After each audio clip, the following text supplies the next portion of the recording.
Okey, kita sambung untuk sesi pembelajaran seterusnya iaitu contoh ke-9 dalam subtopik of Holzer method dalam chapter ke-5 iaitu determination of natural frequency and mode shape. Dalam contoh ke-9 ini juga soalan ada menyatakan berkaitan dengan macam mana untuk mengira, find out the value of natural frequency dan kemudian mode shape.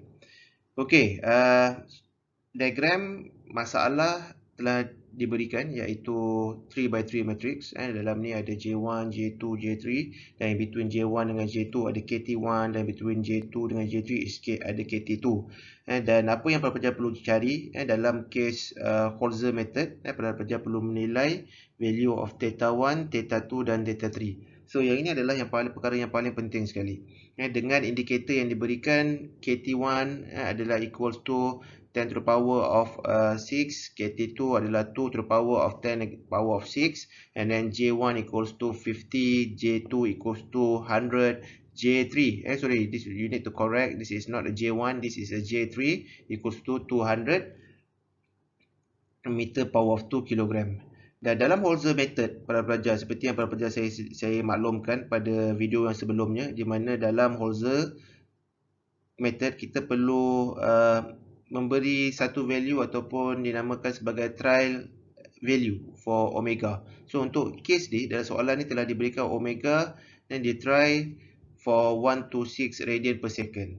So dan seterusnya theta 1 pun basically kita akan assume sebagai 1. Di mana bila theta 1 kita assume sebagai 1, so kita boleh selesaikan theta 2 dengan menggunakan Holzer equation. So yang ini adalah equation yang digunakan oleh Holzer untuk menentukan theta 2 dan seterusnya adalah untuk theta 3. So untuk theta 3 para pelajar perlu menggunakan refresh balik pada video yang sebelumnya di mana ada satu equation kita nak find out di theta 3 menggunakan theta 2 dan theta 1. Okey, step yang pertama para pelajar, apa yang para pelajar perlu buat adalah para pelajar perlu kita assume 1 to 6 rad per second adalah value of omega dan theta 1 equals to 1. So bila theta 1 equals to 1, kita boleh solvekan untuk theta 2. Theta 2 kita masukkan saja value of, contohnya untuk theta 1, kita akan letak value 1. Untuk omega adalah value 1 to 6, value omega yang kita assume.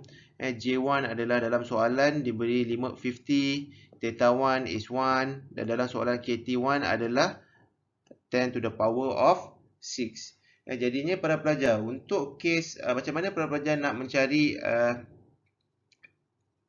theta 3 pula. Bila pelajar-pelajar dah solvekan ni, pelajar-pelajar akan dapat theta 2 equals to 0.206 rad.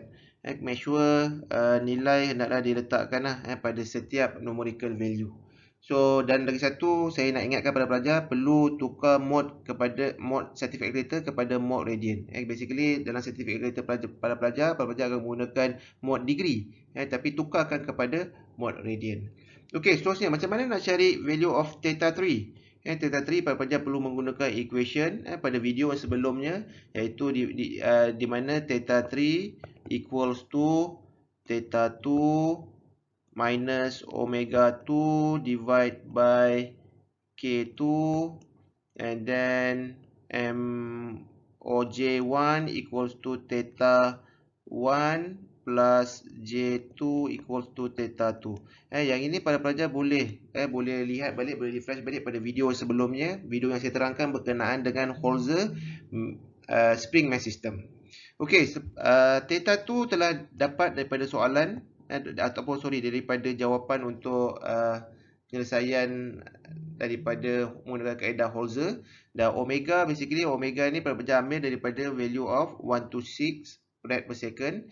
K2 dalam soalan telah diberikan iaitu 2 times 10 to the power of 6. And then J1 pun telah diberikan theta 1 1, J2 adalah 100, theta 2 adalah 0.206. So para pelajar boleh dapatkan value of theta 3 sebab semua equation ataupun semua parameter ni boleh diperolehi dalam bentuk numerical. So para pelajar akan bila solvekan, para pelajar akan dapat nilai negatif 0.354 radian. Okey, itu adalah macam mana pelajar-pelajar nak mencari theta 1, theta 2 dan theta 3. Dan basically untuk case rotation, benda yang paling penting sekali adalah torque. Di mana torque nilai dia adalah ataupun menggunakan rumus omega power of 2 J theta. Yang ini kita akan kira pada setiap torque yang berlaku pada J number 1, J number 2 dan J number 3. So untuk case this, masukkan saja equation yang telah diberikan dan para pelajar akan dapat value of, for example, untuk torque number 1 adalah 0.794 multiply by 10 to the power of 3 kilonewton meter. Okey, paling mudah pada pelajar untuk menyelesaikan masalah Holzer method ni, para pelajar perlu buat table. Dalam table tu first row dikenali sebagai indicator untuk mass ataupun untuk J. So untuk row akan ada 3J, dalam soalan ada J number 1, J number 2 dan J number 3. Dan setiap J tersebut basically ianya diberi value dalam unit meter power of 2 kg. Iaitu row yang pertama adalah 50, row yang kedua ada J yang kedua adalah 100 dan J yang ketiga adalah 200. Dan seterusnya theta adalah dalam unit rad. Theta 1 basically kita assume bahawa pada ketika theta 1 ianya adalah 1. Tapi para pelajar tak boleh macam mana nak solvekan theta 2, gunakan method yang slide yang sebelumnya. Dan macam mana nak cari theta 3, gunakan method slide sebelumnya lah. So yang ini para pelajar automatik para pelajar boleh perolehi dengan menggunakan straight away daripada soalan ataupun dengan menggunakan pengiraan. Okey, seterusnya kita continue macam mana nak menggunakan Holzer method untuk mendapatkan, untuk kita tentukan sama ada omega yang kita put as a trial vector ataupun trial value, iaitu omega sama juga dengan 126 rad per second ni, adakah ianya natural frequency. So apa yang Holzer ajar, di mana kita kena menggunakan rumus untuk mencari value of torque. Yang ini adalah sebenarnya nilai torque. So automatic yang ini adalah torque number 1, so yang ini adalah torque number 2, yang ini adalah torque number 3 lah.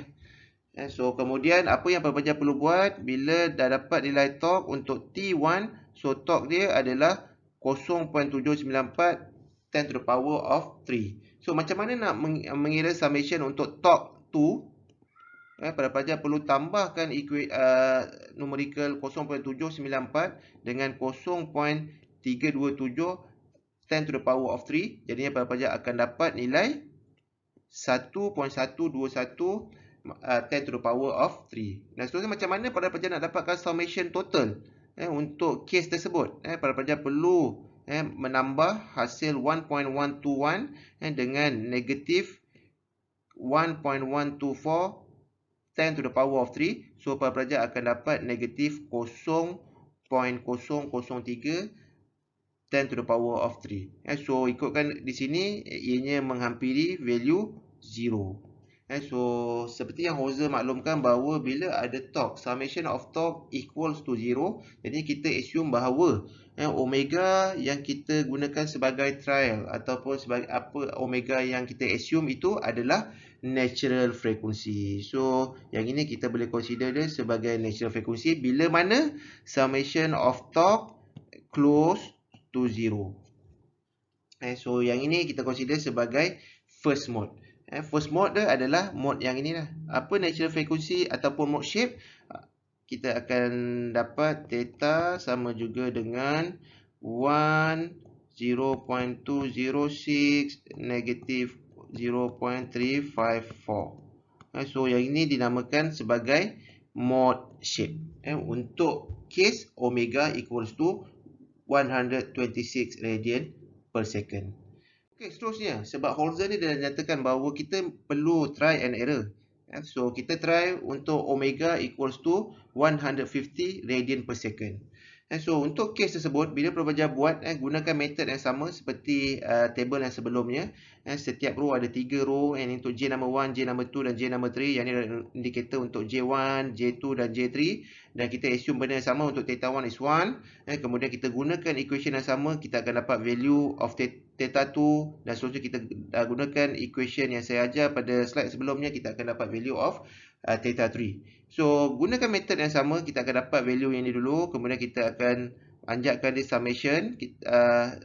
summation ianya akan dapat 1.126 10 to the power of 3. Kemudian kita akan tambahkan dengan equation yang di bawah ini untuk torque 2. Kemudian kita akan dapat sum up equation untuk theta torque 1 dan torque 2 adalah 0.842 10 to the power of 3. Kemudian kita sum up theta 1, theta 2 dan sum up value of T1, T2 dan T3. Kemudian apa yang para pelajar akan dapat? Para pelajar akan dapat total of torque, summation of torque equals to, untuk case omega equals to 150 rad per second, ianya adalah 1.618 10 to the power of 3. Jadinya bila kita boleh assume bahawa yang nilai summation of torque untuk case ni, ianya tidak menghampiri zero. Ianya besar, value mempunyai nilai yang tidak menghampiri pada zero. So kita boleh assume bahawa is do not approach zero. So 150 rad per second ni is not the natural frequency. Ianya bukannya natural frequency dalam sistem tersebut. Okey, kita try lagi. Sebab apa Holzer ni suruh kita cuba lagi. Kita cuba pada omega equals to 200 radian per second. Dalam omega 200 per second, kita gunakan method yang sama. Ada row number 1, row number 2, row number 3. And then J pun sama, kita masukkan value 50, 100 dan 200. And then rad theta 1 kita assume dia sebagai 1. And then kita gunakan method macam mana nak cari theta 2 dan theta 3 seperti yang saya ajar pada slide yang sebelumnya. Dan kemudian kita cari value of torque number 1. Kemudian kita akan dapat summation of torque number 1 equals to 2.0 times 10 to the power of 3. And then torque number 1 sum up with torque number 2. And then kita akan dapat negative 2.82 10 to the power of 3. And then kita sum up T1, T2 dan T3. Ianya akan dapat jawapan negative 0.044 10 to the power of 3. So untuk case ni kita boleh assume mungkin ataupun kita boleh tunjuk bahawa okey, ianya telah menghampiri ataupun menghampiri zero. So kita boleh assume bahawa okey, pada ketika omega menghampiri 200 rad, ianya menghampiri natural frequency. Kenapa? Sebab apa? Summation of T adalah equals to 0. So apa yang para pelajar perlu dapatkan dalam soalan pun, kita telah ditanya mengenai natural frequency, macam mana cara nak mencari natural frequency. So natural frequency yang pertama adalah 126 dan natural frequency yang kedua adalah menghampiri 200. So dalam Holzer ni, sebab apa ianya adalah trial and error, kita susah nak dapatkan to be specific. It's only you get it by luck.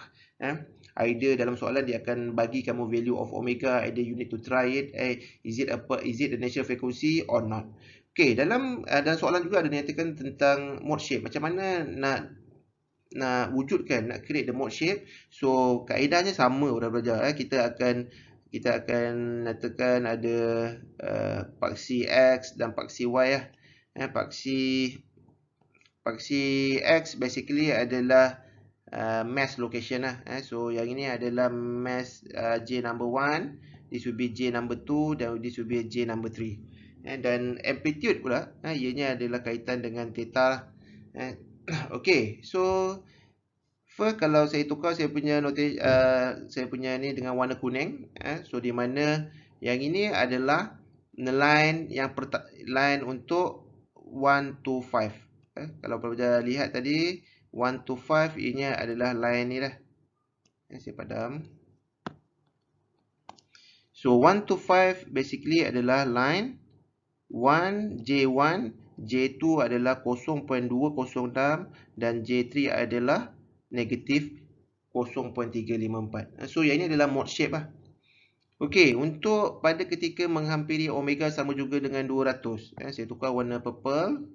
So ianya akan bermula theta 1, 1, theta 2 akan dapat negatif 0.120 dan theta 3 akan dapat 0.347.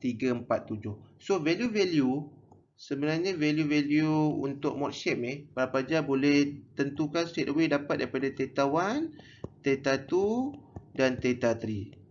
tanpa kita confirmkan bahawa summation of torque tersebut is it 0 ataupun tak. Tapi in order to make sure that the natural frequency, mode shape at the natural frequency, so para pelajar kena selesaikan untuk mengetahui sama ada omega ataupun revolution per minit yang berlaku pada mesin tersebut, pada sistem tersebut, ianya menghampiri 0 pada ketika summation of torque,